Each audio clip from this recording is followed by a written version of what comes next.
Hi, good morning, folks out there in the customer service world and in the land anywhere that especially likes to listen and hear my commentaries on God and on grace and on how customer service should be done and done well in the economy we live in this world where things can be hard and processes and systems do take place and are hard sometimes, but as we lean into them, we get the work done and we do it well for our companies and all that. And what I want to talk to you today, I want to compare it to the ancient wisdom of Scripture in God's grace and the law that He set forth to the His people, the children of Israel, in that ancient day, probably 3,000, 3,500 years ago. I'm guessing I'd have to look it up to quote it exactly, but how that would compare in our modern day, using that ancient history as innovation to apply it today, how to work well with customers in our businesses and make them succeed in an economy that's all that forgiving. Actually, no, it's not all that forgiving. So here's the way to go in terms of the ancient wisdom applying it today. So God set forth with the law, and that's the Ten Commandments. And everybody, there's probably nobody on the planet that hasn't heard of the Ten Commandments somewhere. Thou shalt not kill, thou shalt not steal, thou shalt not commit adultery, sleeping with the neighbor's wife, that kind of thing, right? There's 10 of them. And he gave that to the group of people that were following him, about 2 million Israelites at that time, under the command of Moses in his army of people. And the reason he gave the law is because people could not perfectly follow in a relationship with him in a secure way where they knew what they were doing and doing it right in order to honor and serve and worship him, the Lord. And if you equate that to business in our modern day fold of life, a business or a good company sets up processes and systems so that an employee can work through the system and the process in order to fulfill customer service properly and honor and serve the company and do it well so that the company abode can make a profit accordingly, and the master is the businessman or person, and the servant, I suppose, is the employee working in the system that the business master proposes onto them. And that's kind of a modern accommodation of that ancient scriptural fold to use today for our purposes in this example to see how business should be done good and done well. And I'm going to be talking both from the Good Samaritan side of our company, the body, mind, spirit leadership side, and proposing the spiritual outcomes of this, perhaps in your personal life if you want to take them, and how you do and do well in your all economy of life, business, fold, or personal.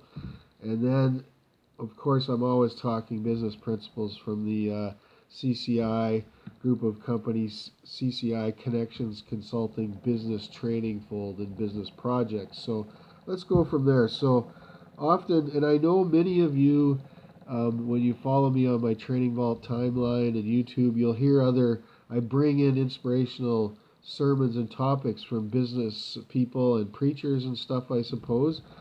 And sometimes as you get exploring on the internet, you'll find other people you might be interested in. There's some people out there that aren't speaking wisely of the ancient truth, so I want to, I guess, propose some thoughts to you so you see it the way I see it. And I've been successful through life creating double, and I understand this, and I know, and I work in it this way because it works well. And I have proposed customer satisfaction, accommodating double increase in business, and getting the business on the books and the sale, and making profits for the company I've worked for, and now building my 30-year plan in Connections Consulting. So let's go from there. So when a customer comes through your drive-through or your restaurant or in your business-to-business marketing, and anything you do in a business fold, the attitude you have is part of it.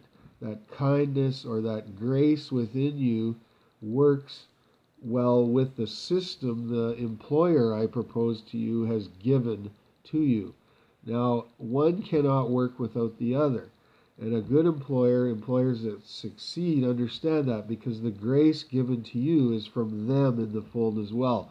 Usually a kind, and I'll use the word loving, a business owner will have that kind of good attitude or compassion in how he dwells with his employees, the equity he's created in the systems and the policies and the flow. And so then when the employee takes fold into the system or the process, they work it well. If they make mistakes and discover it, they try to correct them.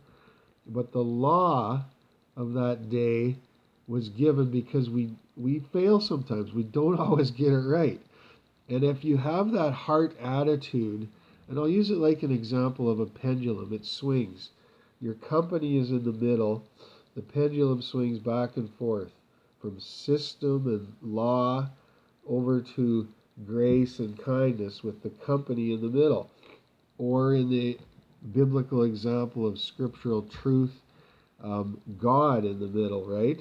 The law, how to behave and act with Him, God Himself, and then over here the grace and the kindness. Now some, I'll call them ruthless preachers, they don't understand the biblical account. They say that the law and the grace is the same thing. Well, it isn't. It's two different sides flowing out of God Himself.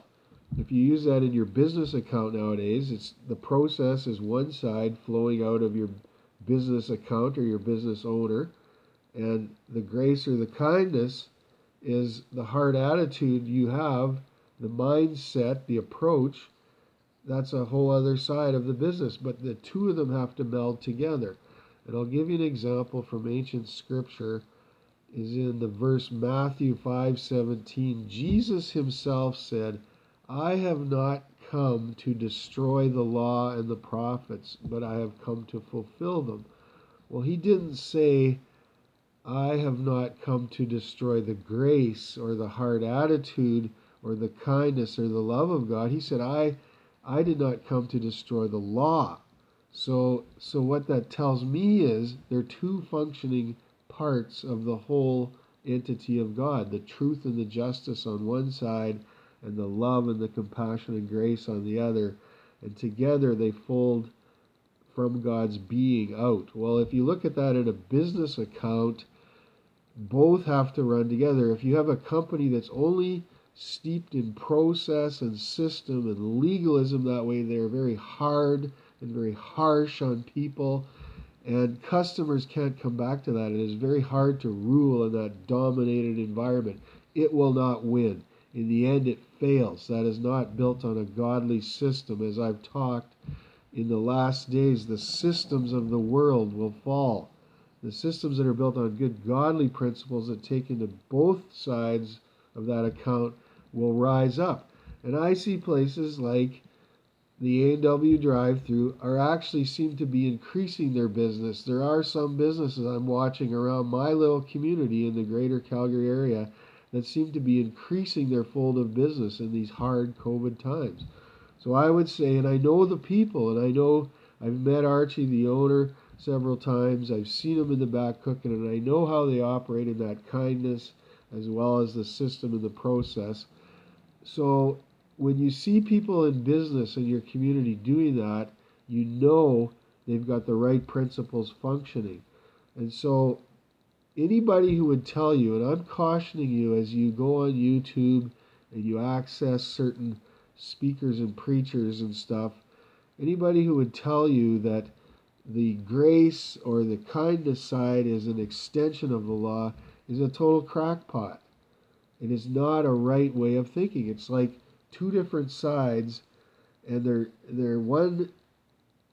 If everybody could operate in this side here, in the kindness and the grace, you would not need rules. People would just know what to do because the total goal of customer service and the business outcome is a satisfied customer at a profit to the business where both sides are satisfied. But there's no way people can operate in that the knowingness of every human being is not there. So owners make up systems and rules. And that's why God gave the law into society thousands of years ago. So people had a guideline or a text in order to how to operate their life for the best intentions, because God gave it to us for the best intentions, for our best.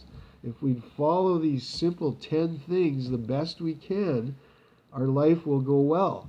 And that was the purpose and the point. So don't look at it. Customers are truly a gift, okay? If you can't have a business without customers, well, you got nothing. So customers are a gift. So that's the pendulum swings back and forth. My system, my process, my rules, my customers are my gift. I have to have kindness and grace. And as you put that out, and I've noticed this, customers they start to release it back to you, because they see that, you know what, these people are trying. I don't always get all my things I need, but I go back, and in the end, it didn't inconvenience me all that much. One time I had a waitress on an airplane, a stewardess, sorry. The plane hit some turbulence, and she dumped a tray of coffee.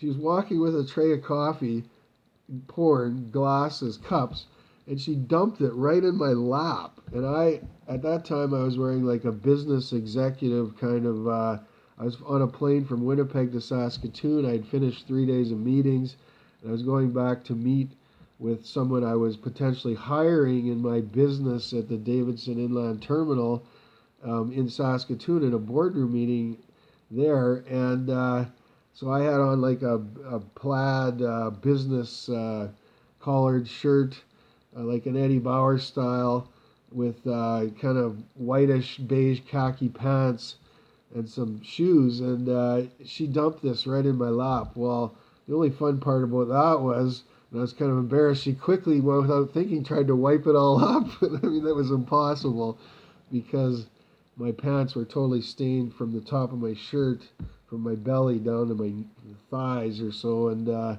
anyway, I was able to hide behind the table when I was interviewing the guy, because I had no time to change. I had an 8 o'clock meeting. It was an early flight, and but I stood up to shake the guy's hand, formality and kindness in business structure, and so the guy saw me, so I had to explain it. But anyways, the point is that your customers are a gift, and they will start to extend grace back to you if you make little mistakes, as long as they see you're trying your best. And that is a personal attitude and a hard attitude. If you're getting too rigid and your system is the almighty thing in your company, then you got problems. You start to run into problems because the attitude's no longer there. I'm doing my best. And what the business owner really wants to see again is that outcome of success. The customer went away satisfied, the profit was made on the product sale, and the service acquired to that, and away they went, and they're likely coming back because they're happy and satisfied with what happened. And that's the very forgiving model of customer service in our best day example from ancient scripture. And, just to accommodate a little more teaching on the personal life best on Good Samaritan Pro in this as well, it says in the scripture text that in the last days there will be people who fall away from the faith. And so, you have to kind of watch out where you're hearing and learning things, because people who have held positions themselves, leaders and teachers, may actually be falling away and not acquiring the adept astuteness to teach properly anymore. It's not just people who have learned stuff that wander away, it's actual teachers. So, make sure you dig in and you try to understand, is this accurate about stuff? Because, there are people, Christians, I'm a Christian by faith, and I tell you that, there are people who are Christians who teach, who say, once you're saved by grace through faith. They say once you're saved, you're always saved. You can't ever go wrong and fall away. Well, I don't believe that. Personally, I do not believe that. It is up to you. It is a personal choice. Saved by grace, God's grace, through faith. And I've always said that is, what do you believe? Say it with your mouth, believe it in your heart. Well, then you express that in your daily outcomes of life as you do the will of the Lord, do in your daily life. And, you keep knowing that you're believing. Well, let's give an example. Let's say you were a young person living at home with your parent, well, even an older person, but let's say a younger person, and you all of a sudden one day decided, I'm no longer my parents' child. And away you went, and you wandered off into society somewhere, and you just stopped believing that your dad and your mom were your parents, and you no longer belonged there, and away you went, and you wandered off. Well, if you didn't come back and come to your senses and believe that again, well, then that's the way it would end. You would no longer be your parents' child because you decided it. And that is my example, text example, that people can fall away. It says they will fall away. Well, on the final judgment day when Jesus returns and comes, if you're not still believing that you're his son or daughter, then you're no longer a believer. So you'll hear all kinds of weird stuff by people who are professional Christians teaching in mega churches, 70,000 fold in the United States or around the world, and they might not have it right. And the reason, now here's how I'm boiling this down to the basic customer service business level.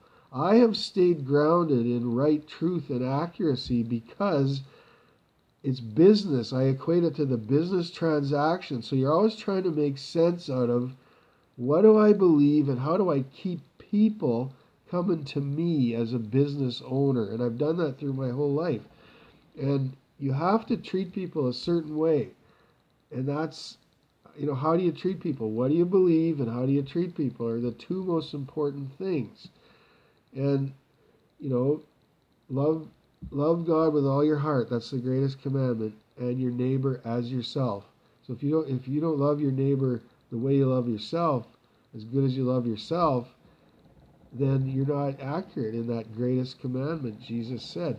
So when you look at the last day account of business and you think about it this way, and you think about everything you're learning in your body, mind, and spirit leadership for your personal account, as I talk out of that Good Samaritan Pro side of my company, equating this for business as well, there are teachers who are crackpots, and some of them have held religious account. They're not necessarily cults, but they could be.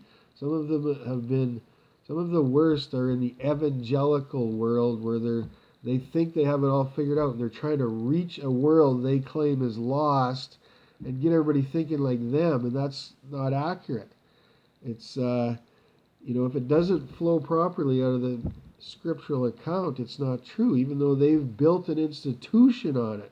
So what I'm watching out for and what I'm saying to you, and I'm telling my friends too, there's certain teachers you got to watch out for that aren't accurate, and they're crackpots, and they believe, here's where they go wrong.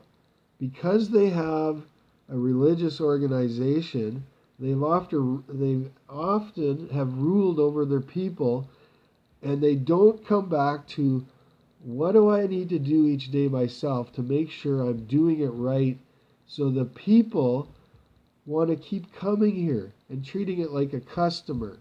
Instead, they take this ruling authority view that they can just do whatever they want, and it's wrong. So when you equate it back to customer service, these are the businesses that succeed and have through history. And I'm just talking my own short life where I've seen it happen.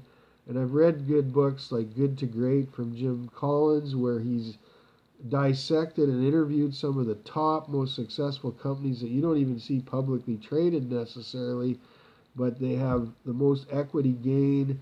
So I've read into guys like and learned under Tom Peters Group Consulting, uh, the highly principled leadership of Fire in the Belly, and his course I took. I took his 1 week course, and these are some of the greats that I have modeled myself after in business consulting, I suppose. So, when you look at my life and what I've seen and who I've learned under, some of the greats that are still around. Some of them are on the top end of their career, they're still around, and they're riding off further into the sunset than me at this point in time, I suppose. But, I've got another 30 years to go or so here. But equate it to that. Watch out, because if you don't keep an attitude of, I want to treat my customers right so they keep coming back, you may be one of these businesses over here that ends up, you're too focused on your system that, there are other businesses that have a similar product offering to you, and in all the earth, there will be somewhere people can go in order to get that, and it might not be you. So you got to try to keep that kindness side, the grace, the love of God, I'll call it, operating with your system or your law or your process of how to do stuff. And that's for our personal lives too, when you look at it in the scriptural biblical account. And I'll give you one last customer service example before I close. When I was a young business-to-business elevator, grain elevator crop input manager out in Herschel, Saskatchewan, I suppose, I had an older customer. He was almost in the years of retirement, and he had his Bob Thompson, and he had his young son-in-law farming with him, who was a day job mechanic at John Deere, I suppose, Vance. And I had sent out flyers in the mail to all my customers that I was getting Avedex, a new wild oat product, to help so their weeds wouldn't choke out their crop, right? And I mean, this is why I tell you this stuff on the spiritual side too, so it doesn't choke out your growth. I mean, there's lies in the world, there's falsehoods that try to choke out your growth in the Lord and in your personal life and in your business life. So I try to always tell you stuff so that your growth doesn't get choked out. Well, I sent out flyers in the mail, and then he came in to get his truckload of Avedex that morning, and because he wanted to be ready for the evening and prepared when Vance got home from work, to start their pre-seeding application of this pre-emergent product, this chemical I proposed that would kill these wild oats. And wild oats aren't good, right? When you sow your wild oats, I mean, they come in and they choke the crop out. And it's the good crop. It was the good crop that he was preparing to grow, to save and keep. And I didn't have the product because there was a flaw in the supply chain that day, and my truck shipment hadn't been in at 7 that morning when it was supposed to be. And by the time he had got there at around 11, I had already found out the truck was going to be there by 5 that day. So what I told him, and I propose this to anybody when you can make accommodating ways to correct an error, and you're not out, too much, but you're going the extra mile. It wasn't the end of my world to do this by any means. It was an accommodating way to keep a customer, keep them happy, I suppose. I propose that, and make up for the fact that our company system fell down.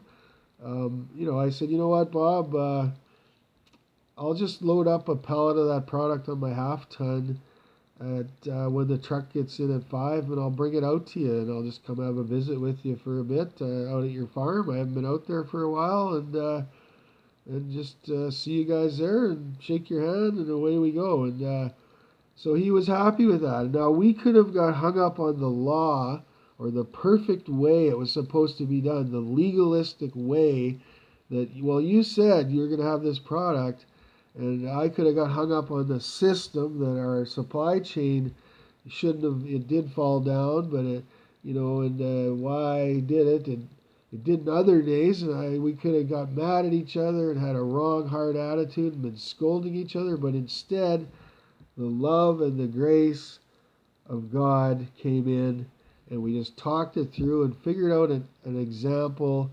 a way to fix it and make it work out so that everybody was happy. So go with that. This is Bernie May at Good Samaritan Coach Pro on the CCI side of our humanitarian side and our business training model for business. So go forth and do well in success. This is an example, customer service training, the law and the grace.